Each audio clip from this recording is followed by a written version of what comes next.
Hey everybody, welcome back to episode 7 of Shredthology. Wow, 7 episodes. Awesome, we're doing it. We're going the distance. 7 steps in, so many to go, so many stories to tell. What will we talk about next? Well, first, there was a skater recently who passed on. His name was Henry Gartland.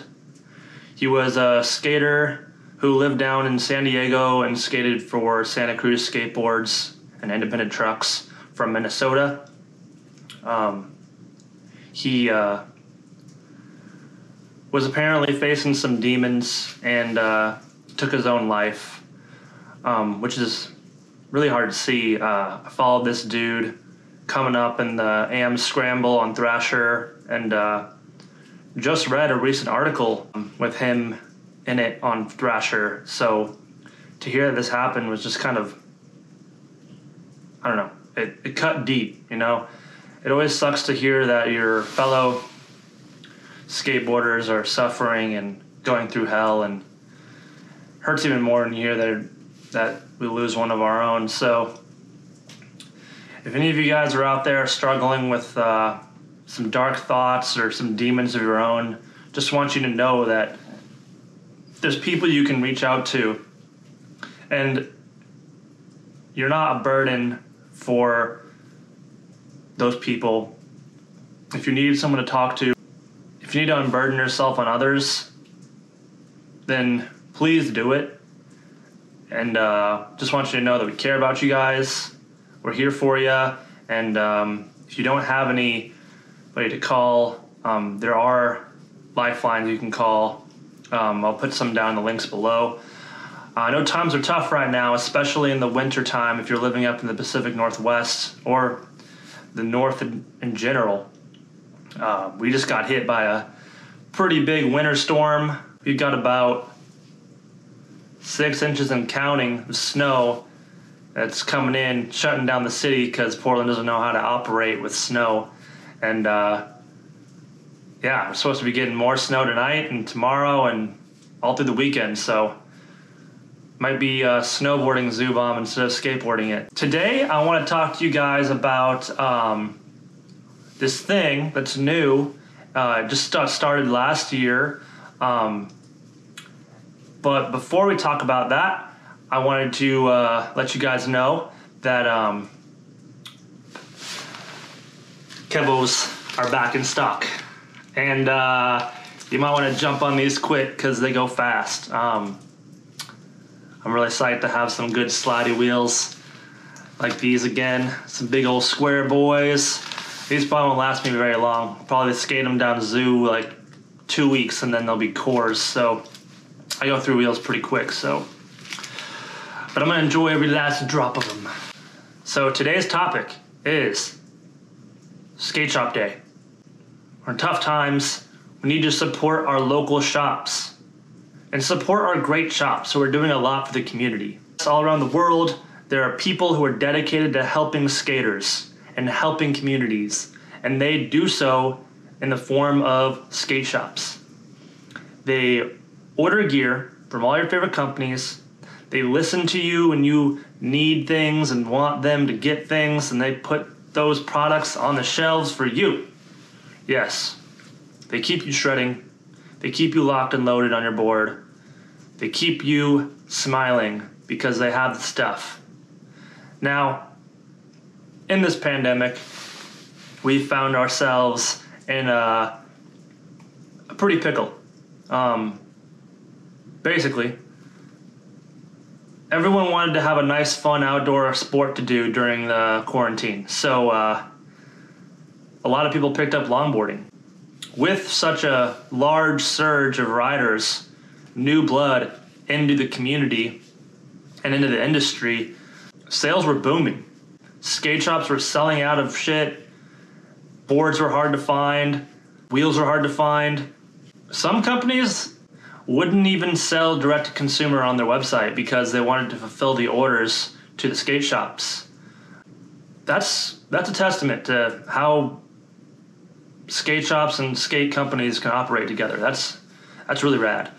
There have been a lot of places that have kind of been struggling and haven't really had the chance to restock. I know one of our local shops here in Portland, they have been trying to get their order fulfilled for about 6 months now. I went in there, they said they've been waiting 6 months, and but pretty much the way it's working from an inside source I talked to is all these companies have orders placed, and these skate shops are waiting for their orders to be fulfilled, but all the skate shops are waiting, and companies can only produce stuff so fast. So what we're seeing is certain skate shops getting large orders, and then other skate shops, which maybe aren't so big, not really getting their orders fulfilled, which is leading to a kind of balancing act where the companies that you would normally walk into and get stuff from don't really have many options of the product that I want. They're waiting on, they don't know when they're getting it. This is happening all over the place. Certain shops are really getting their whole orders, and the skate companies that are making the product can't really crank it out fast enough. A huge wave of noobs and new blood came into the sport and pretty much bought everything out, and now skate shops are trying to like make do with whatever they can. Bottom line is it's hard to get product. It's hard to get what you want. Skate shops are doing what they can to keep their doors open and are waiting on that next arrival of product so that they can help us shred on and have fun on our skateboards. So, that being said, the times are good, but the times are bad. It's kind of this cross, like skate product is selling like never before, but due to the pandemic, some factories don't have the manpower to fulfill these companies' orders on their product, whether that be boards or wheels or trucks. It's really hard to get stuff right now. So you've pretty much just got majority of the gear that was sitting and not really getting bought up, all of a sudden swooped up and gone. And now we're all just kind of waiting. And hopefully once restrictions kind of ease and they can get their employees back into the factories to make stuff, they'll start churning it out and everyone will still have an interest in skateboarding. That's what we can hope for. Skate Shop Day. That's the one. Skate Shop Day. On February 19th, it's Skate Shop Day. And what Skate Shop Day pretty much is support your local shop. Now, everyone has had an experience with a shop, whether that was good or bad, maybe both. That is pretty much where you got introduced to whatever you really were craving knowledge on of skating. Like whether you liked it or not, some level of knowledge was getting passed into you while you went to the skate shops. It's really important. Skate shops are a cultural hub for the skate community, and without those cultural hubs, we wouldn't have the knowledge that we get from them. So, yeah, what Skate Shop Day is a day to go show love for your shop. On February 19th, I want you guys to go out to your local shop and tell them that you appreciate them. Think of something that they've done that has made a positive impact on your life and share that with them. And then buy something from them. Put some love into the skate shop by buying some product, whether that's a beanie, some rails for your double kick, some new bearings, a new complete, GoPro, whatever. Just get something from your skate shop because they need some love right now, and I think it's important for them to know that we care about them and we appreciate them. Everyone has had a really cool skate shop at least once in their life. Whether or not that was their local shop, that's determined by one's personal experience. For me, I've had the opportunity to live in a lot of different places, so I've found some really cool shops in my time. When I was growing up, I lived in Boise, Idaho, and my local shop was Boardroom Boise and Prestige Skateboards. The Boardroom was a pretty cool shop that had all this new gear, and they gave you a good shoe selection, and they actually had some pretty good tuning services for snowboarding and stuff, which was my main thing back then. But if you needed skateboards or longboards, you went there and they had what you needed. For a time, I was a team rider on the Boardroom's team for downhill.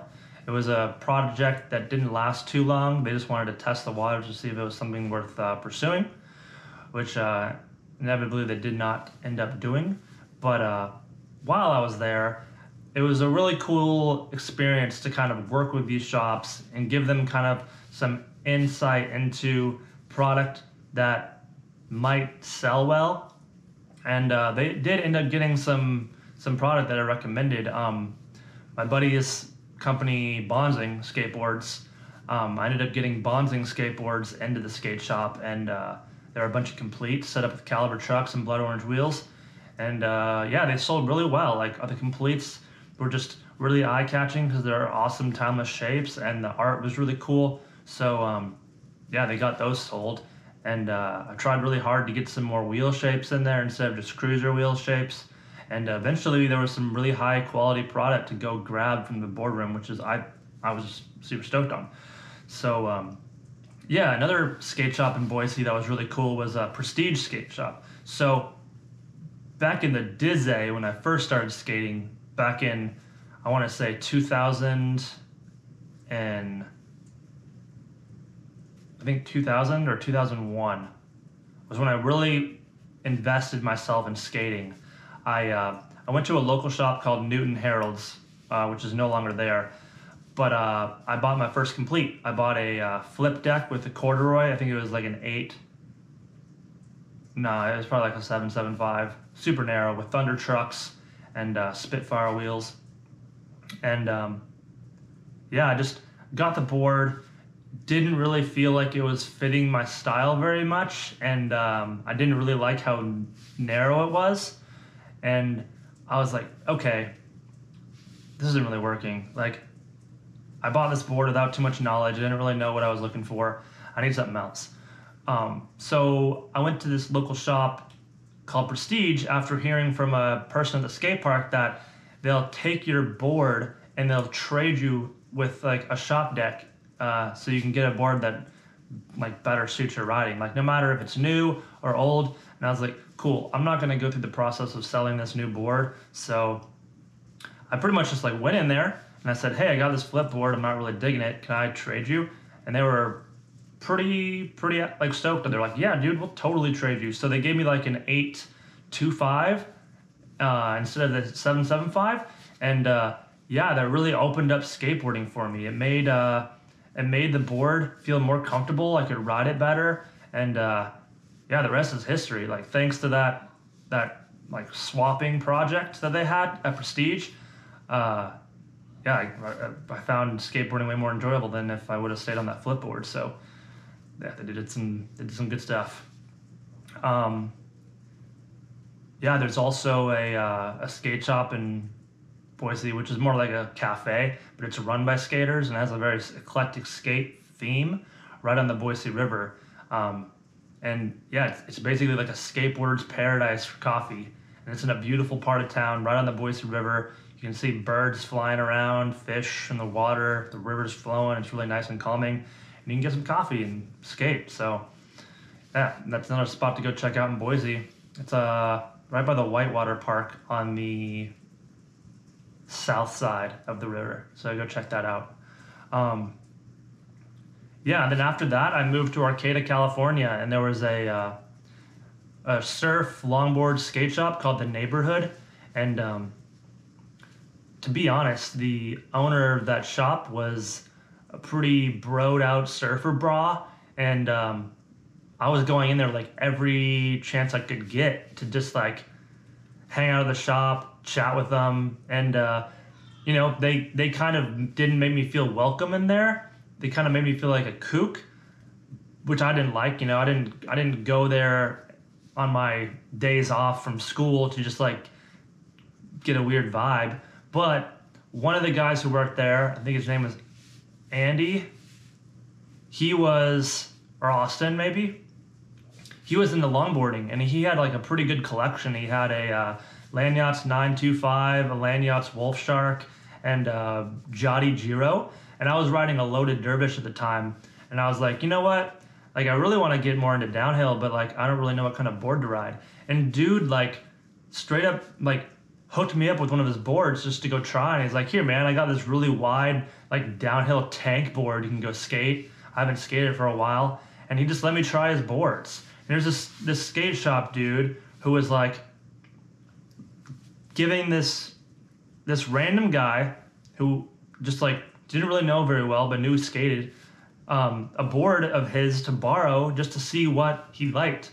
And I got to feel out the board and see how it felt at speed, and I decided yeah, I think getting a downhill board that's more stiff and good for speed was something I could invest in. So I ended up getting a Earthwing Superglider, or no, Supermodel, Earthwing Supermodel, because of dude's suggestion, and yeah, the rest is history with that. So big ups to that guy for getting me on a board and giving me the opportunity to try it out. That was really cool. And after that, I moved to San Francisco. Local shop was the Purple Skunk. It was owned by a vert rider named Rodney. He was super chill. Whenever I would go in there, we'd just like shoot the shit, talk about gear, talk about cool videos, cool skaters. He even held a party for a Concrete Wave mag release at his shop. I think I talked about that in my first video, Shredthology, with the sliders. And yeah, just opened up his shop to anyone who wanted to come in there and talk skating. He was a really cool dude. Unfortunately, they're no longer in business, but really stoked to go scope out that shop and see what like good kind of vibes can come from a skate shop, and that was really cool. Yeah, after that, I went to FTC in San Francisco off of Haight, or no, not off of Haight. Sorry, it was off of Market, and that shop was pretty cool. Very skate oriented. They did have some soft wheels and they had bushings and shit. So I went in there and yeah, just a bunch of Hesh skaters, fully lost in the sauce of downhill, like skateboarding down San Francisco hills. And that was really cool to go in there and kind of get a slice of life from the like more Hesh skateboarder, shortboards, park riders, hill bombers aspect of that. It was cool. Then after I moved away from San Francisco, I came to Portland, and yeah, first time visiting Portland, Rip City Skate was having its going out of business party, and they opened up their skate shop to a bunch of skaters to come in and buy off all their old stock at super discounted rates. I ended up getting some rad glides, and they opened up their warehouse space to skate their mini ramp, and had a keg, and it was just a really cool party. Everyone was like skating the ramp, going Hesh in the winter time. Like, I think it was like October, but it was really nice to just come in, and like that was like my first experience getting involved with like the Portland skateboarding community. It was just like a super sick party at a super sick ramp for Rip City Skates going out of business sale and party.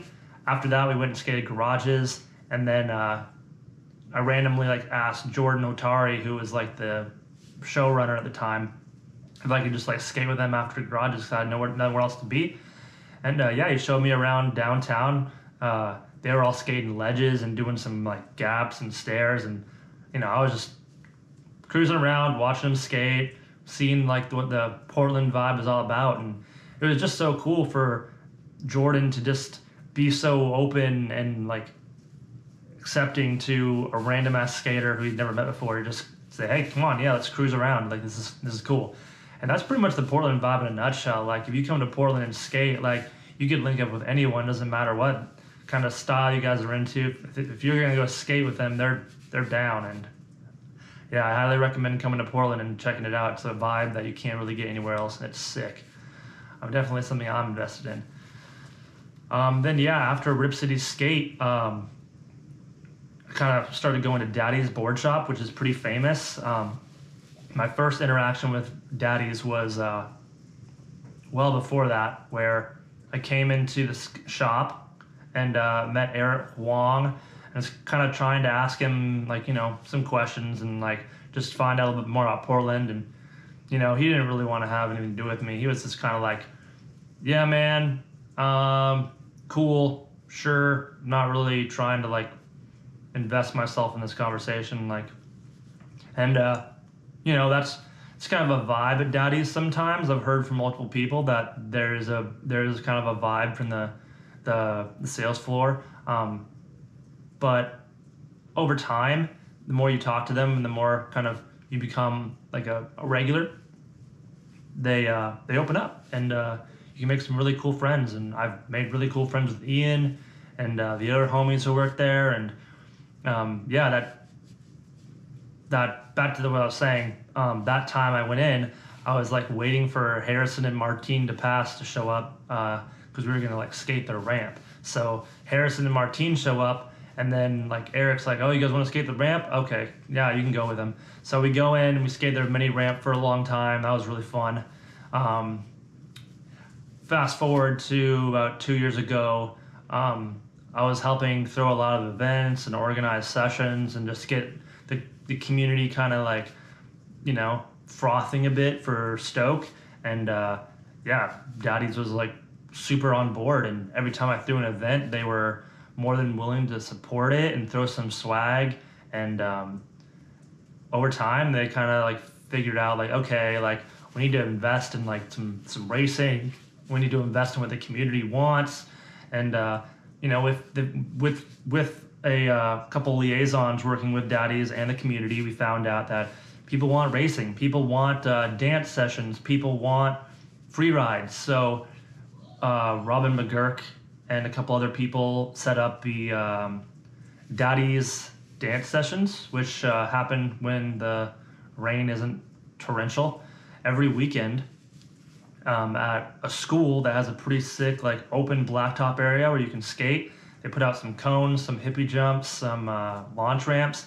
And yeah, that's a pretty cool spot to go and skate with people you haven't met and learn about new styles and really kind of like dig into new styles you haven't really gotten down with, like dancing and freestyle and like slalom. And I really found that valuable, and I think a lot of other people have as well. They also threw an event called the Northwest Session, which we skate a hill up in the Northwest Hills and slide around and do some of that. Last year we had slide limbo and a little race, and had some pretty cool fun with that one. And then after that, we have some pickup trucks, and we Zubom, and we have like 3 or 4 pickup trucks just like shuttling people up Zubom for hours. So it's pretty much a Zubom free ride. The road's open, so you gotta skate within your limits and know your boundaries and skate in your lane and be aware and know who you're skating next to. But I mean, shuttled Zubom runs without any hiking, can you get any better than that? I don't think so. And yeah, like now that stock has kind of gone down and it's kind of hard to find products, I've recently been shopping at Cal Skates for like Blood Orange and Power Wheels, Action Board Shop, for also Insanity Board Shop down in Texas, Motion Board Shop up in Seattle, Mirror Skate, of course, down in San Diego. These are all some really cool shops that you can get some good stuff from. You've got options, and these are shops that do it for the community and handle it and hold it down for the community. And I think invest in community members to really kind of bring the community up with their support. And that's something I like to see. Skate shops that support the community, they just want to get people on boards, get people skating, and cultivate a vibe which is very welcoming and like a journey. Like you come in, get your board, get your wheels, and then you go out and hit the hills, hit the streets. And and wiggle and explore and meet new people doing so, and then just keep it going, you know? And then keep coming back when you need new stuff. Tell them about your skate adventures and your skate and explore stories, and then get them hyped that you're doing cool shit on the product that they sell you, so they know that it's going to good use, and that stokes them out. It's a really cool vibe. I'm all about it.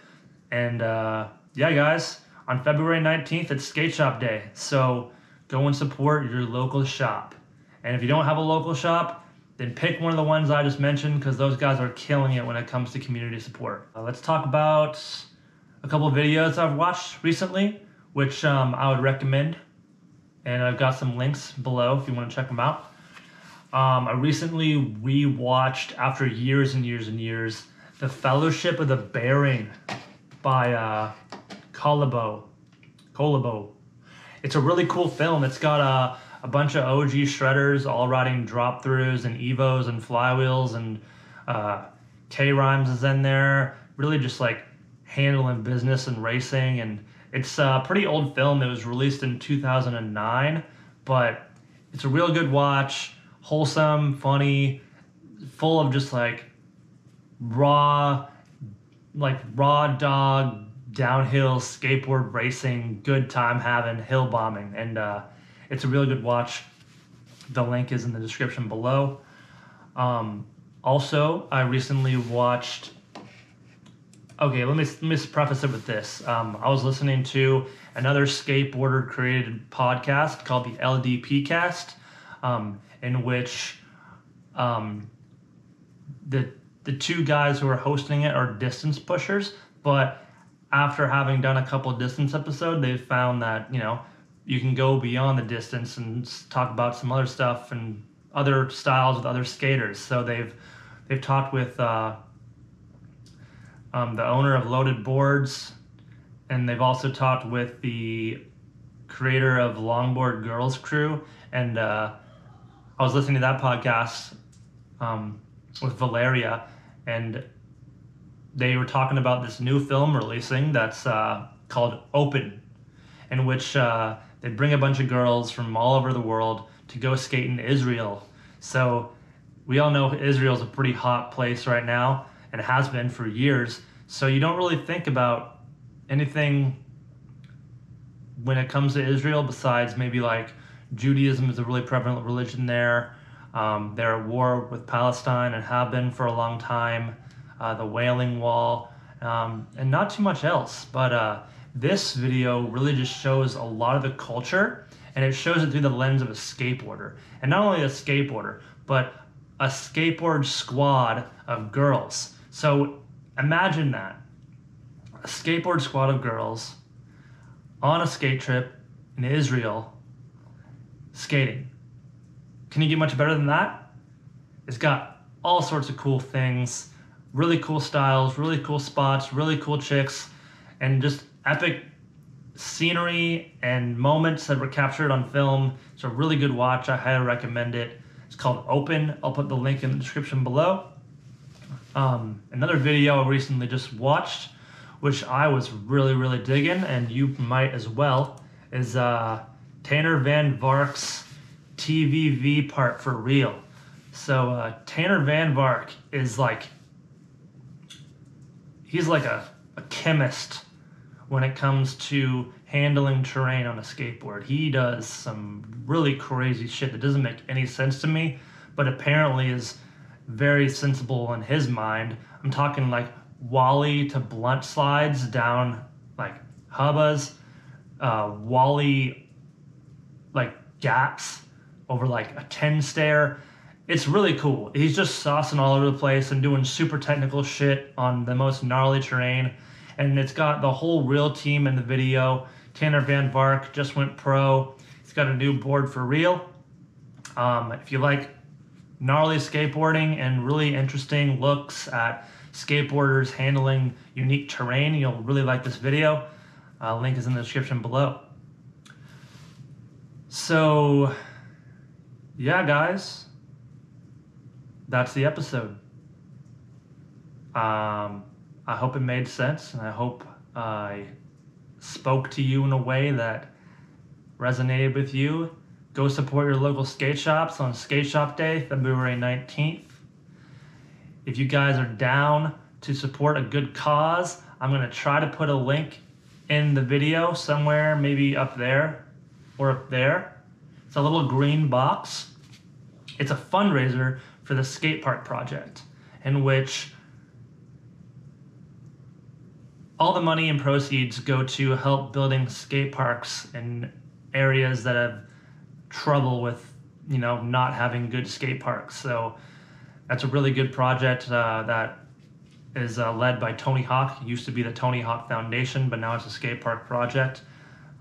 Little known fact, the Tony Hawk Foundation, in which created thousands of skate parks across the world, all started with the money that was gained from the Tony Hawk Pro Series games in 2000. Like Tony Hawk Pro Skater 1 and 2, most of that money was given to Tony Hawk, and he put it right into this foundation to make skate parks around the world. So if you have an issue with Tony Hawk, now you shouldn't, because he's fucking epic. He's a real G. He's 52 and he just did a 720. What the fuck? Yeah, so if you want to support to a good fundraiser, hit that link. That's all I got, guys. Yeah, if you haven't already, give Sapient Skateboards a look. Give Comet Skateboards a look. If you guys want to buy any of the Comet boards, you can use the link, coupon code KURT10. That's KUR10. Whoops, KURT10, the number 10, at checkout. It'll save you 10% on the Cruiser, the Orbiter, and I believe the Shred as well. If any of the products are on pre-sale already and they're being sold at a discounted rate because they're on pre-sale, you can use the code KURT5 and you'll save 5% on top of the pre-sale already. That's at commentskateboards.com. You're welcome. And yeah, guys, that's all I really got to say. Shout outs to Stay Stoked Grip Tape and Black Lab Slide Pucks. They are some good black objects which are really sick. Happy Black History Month. Let's get this shit good. Let's make it right. Let's bring everyone up and have everyone be looked at in a positive light and in an awesome way, and just love each other. Let's do this, okay? Peace.